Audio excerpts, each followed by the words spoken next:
शहीद के अंतिम संस्कार में सरकार की ओर से कोई प्रतिनिधि शामिल नहीं हुआ, न ही स्थानीय शासन और प्रशासन ने उस स्तर की तैयारियां की जो जनता के हिसाब से अपेक्षित थी। इसे लेकर क्या कहना नहीं, ये तो चाहेंगे? गलत बात है। ये तो प्रोटोकॉल है।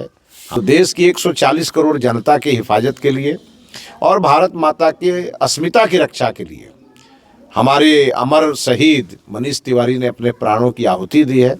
हम सभी उनके चरणों में अपना श्रद्धा सुमन अर्पित करने के लिए आज आए हैं। 27 तारीख को यहाँ प्रभारी मंत्री आएंगे और हमारे और भी सरकार के कुछ अधिकारी पदाधिकारी आएंगे और बिहार सरकार की ओर से जो भी इस परिवार को मदद मिलनी होगी वो उस दिन मिलेगी। सर, 2013 में जब मोदी जी प्रधानमंत्री के उम्मीदवार थे भारतीय जनता पार्टी की ओर से, तो उनका एक बयान काफी वायरल था, 1 के बदले 10 सिर।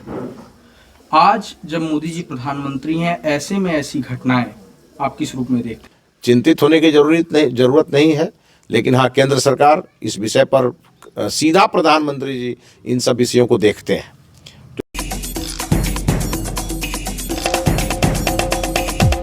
सर, ये जो घटना हुई है, भोरे का लाल जो कि देश की सेवा में अपने प्राण न्यौछावर कर बैठा है, इस विषय में क्या टिप्पणी है आपकी? देखिए, आज से ठीक 3-4 दिन पहले जब ये सूचना हम लोगों को मिली तो हम उस समय बाहर थे और स्वाभाविक है कि चूंकि कम आयु में कोई घर का बच्चा अगर हम लोगों को छोड़ के चला गया तो दुख तो होता ही है और परिवार को तो सबसे ज़्यादा दुख होगा और जो परिवार के बाहर के लोग हैं उनको भी दुख होता है। लेकिन जब देश की सेवा करता हुआ कोई नवयुवक शहीद होता है तो उसकी शहादत पर फक्र भी होता है और बरसों बरसों तक उसकी शहादत याद की जाती है। और अभी जो मनीष तिवारी जो शहीद हुए हैं और भोरे प्रखंड के तिवारी चपवा गांव के, और इनकी आयु भी मुश्किल से 35 वर्ष की है, 32 वर्ष की है और ये मात्र अभी तक 13 वर्ष में ये हवलदार के पद पे काम कर रहे थे और क्रॉस फायरिंग में इनकी ये शहीद हुए। तो स्वाभाविक है कि आज अगर सेना का जवान बॉर्डर पर हमारे देश की रक्षा के लिए अपने प्राण को न्यौछावर कर रहा है, तभी हम घर में आराम की नींद सो रहे हैं। तो देश की 140 करोड़ जनता की हिफाजत के लिए और भारत माता के अस्मिता की रक्षा के लिए हमारे अमर शहीद मनीष तिवारी ने अपने प्राणों की आहुति दी है। हम सभी उनके चरणों में अपना श्रद्धा सुमन अर्पित करने के लिए आज आए हैं और उनके परिवार को ये कहने आए हैं कि आप एक सामान्य व्यक्ति नहीं हैं। आपने एक ऐसा पुत्र जन्म दिया जिसने देश की रक्षा के लिए अपने प्राणों की आहुति दे दिया। इसलिए आप देशवासियों के नज़र में, हम सभी के नज़रों में आपका स्थान बहुत ऊपर है और वर्षों वर्षों तक नौजवान मनीष तिवारी के इस शहादत से प्रेरणा लेकर के और देश की रक्षा के लिए निरंतर जाते रहेंगे और निरंतर अपने आप को आहुति देने में पीछे नहीं हटेंगे। ये संदेश यहाँ से यही है। और सबसे बड़ी बात यह है कि आज़ादी के 75 साल बाद भी अगर इस प्रकार की स्थिति कभी बॉर्डर पर उत्पन्न होती है तो आज़ादी के दीवानों ने जिस प्रकार से अपनी आहुति दी, आज भी उसकी कोई कमी नहीं है। हमारे भारत माता के ऐसे ऐसे वीर सपूत इस देश में हैं जो इस भारत माता की अस्मिता की रक्षा के लिए किसी भी हद तक जाने को तैयार रहते हैं और उसी में हमारे अमर शहीद मनीष तिवारी भी एक हैं।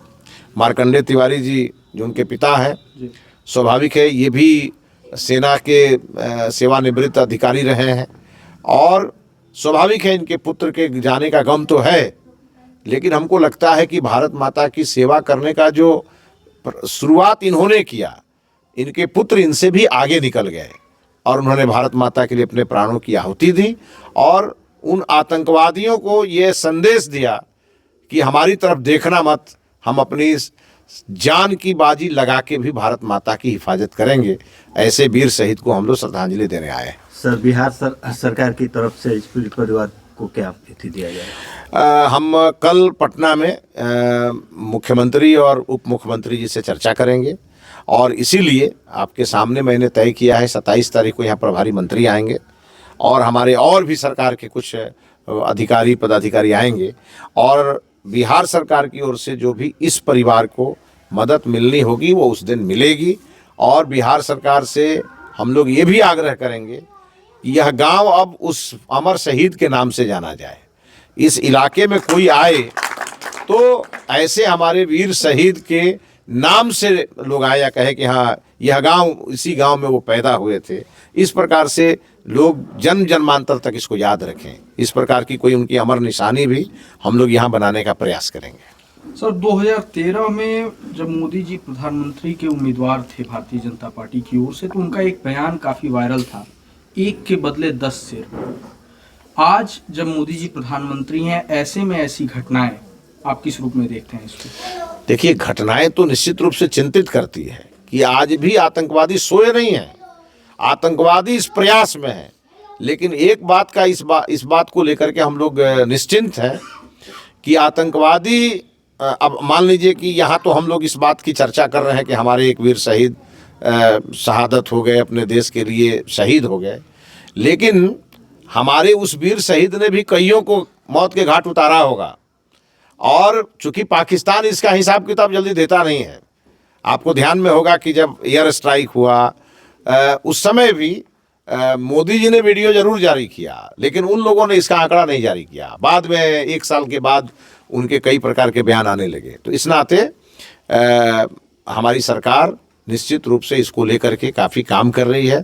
आज हमारे बॉर्डर पूरी तरह सुरक्षित है, लेकिन स्वाभाविक है ये तो होता रहेगा।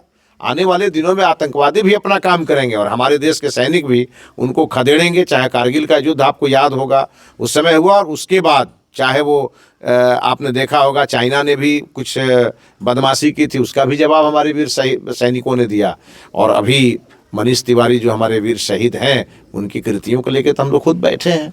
अब इसमें कुछ ना कुछ घटनाएं तो हो जाती हैं जो हमको पीड़ा भी देती हैं, हम द्रवित भी होते हैं, व्यथित भी होते हैं, पीड़ित भी होते हैं, लेकिन मन में एक गौरव का अनुभव होता है कि चलो हमारे परिवार के एक व्यक्ति ने इस देश की आज़ादी के लिए संघर्ष किया और इस देश को जो हमारे वीर शहीदों ने आज़ादी दिलाई थी उसको बरकरार रखने के लिए अपने प्राणों की आहुति तक दी। शहीद के अंतिम संस्कार में सरकार की ओर से कोई प्रतिनिधि शामिल नहीं हुआ, न ही स्थानीय शासन और प्रशासन ने उस स्तर की तैयारियां की जो जनता के हिसाब से अपेक्षित थी। इसे लेकर क्या कहना नहीं, ये तो गलत बात है, ये तो प्रोटोकॉल है। हमारे कहीं भी हमारे जब वीर शहीद के साथ ऐसी घटना होती है और हमारे आर्मी के जवान जब गांव आते हैं तो जनता तो चाहे, देखिए इतनी बड़ी संख्या में जनता श्रद्धांजलि देने उमड़ती है जो इस भारतवर्ष में देखा जाता है जगह जगह। लेकिन प्रोटोकॉल है, डीएम, एसपी, सरकार के कोई ना कोई मंत्री आना चाहिए। और शायद ये गोरखपुर से चूँकि डेड बॉडी लाया गया और रात के समय था और हो सकता है कि इसको लेकर के लोग सजग नहीं रहे होंगे, इसीलिए हम लोगों ने तय किया है कि जिस दिन इनका श्राद्ध कर्म होगा उस दिन उनको पूरी तरह से श्रद्धांजलि आप देखेंगे और कोई कमी नहीं रहेगी।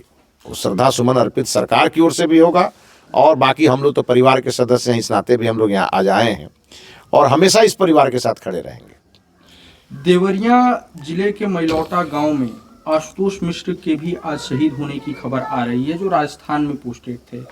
क्या आतंकवादी घटनाएं या आतंकवादी हमले अभी नियंत्रण से बाहर जा रहे हैं या हमारी इंटेलिजेंस फेल हो रही है? देखिए, ना ये इंटेलिजेंस फेल है, आना आपराधिक घटनाएं जो बढ़ी हैं, आतंकवादी घटनाएं, इसका एक सबसे बड़ा कारण है कि आज भारत विश्वगुरु बनने के तरफ अग्रसर हुआ है और इसको लेके बेचैनी है और बेचैनी कुछ देशों में है और वो अब ऐसी गलतियां कर रहे हैं कि आने वाले दिनों में उसको उनका बहुत बड़ा नुकसान उठाना पड़ सकता है।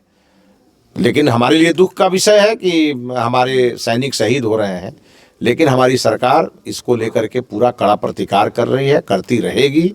और देश की सुरक्षा के लिए हमारे वीर शहीद, अगर एक शहीद होंगे तो 10 जवान खड़े होंगे इस देश के लिए। वो इस देश के नौजवानों के अंदर में भारत माता को लेकर के ये प्रण है, तो इसको लेकर के चिंतित होने की ज़रूरत नहीं है।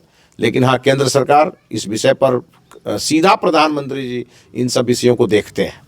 तो ये घटनाएं हैं, दुर्भाग्यपूर्ण है, लेकिन जो लोग इस घटनाओं के पीछे हैं उनको बड़ा नुकसान उठाना पड़ेगा और ये कई बार उठाना पड़ा है उन लोगों को। तो भारत की तरफ जो भी तिरछी नज़र से देखेगा उसका हश्र बुरा होगा, ये इस बात का संदेश है। चलते चलते हमारे चैनल के माध्यम से जो भी लोग आपको देख रहे हैं, बड़ी संख्या में उसमें ऐसे युवा भी शामिल हैं जो आर्मी में या एयरफोर्स या नेवी में जाने का सपना देखते हैं। ऐसी घटनाएं निश्चित तौर पर उन युवाओं के मनोबल को तोड़ने का काम करती हैं। उनसे आप क्या कहना चाहेंगे? नहीं नहीं, ये घटनाएं युवाओं के मनोबल को तोड़ने का काम नहीं करती है, उन युवाओं को और मजबूत करती है। ये हमारी देश की सभ्यता संस्कृति रही है।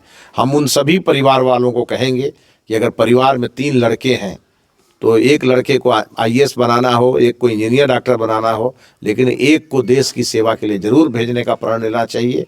और हम हर परिवार से कोई ना कोई युवा देश की सेवा के लिए जाए और इस हुनर के साथ जाए, इस संकल्प के साथ जाए कि जान रहेगी या चली जाएगी, भारत माता को आँच नहीं आने देंगे। चलिए, हमसे जुड़ने के लिए बहुत बहुत धन्यवाद।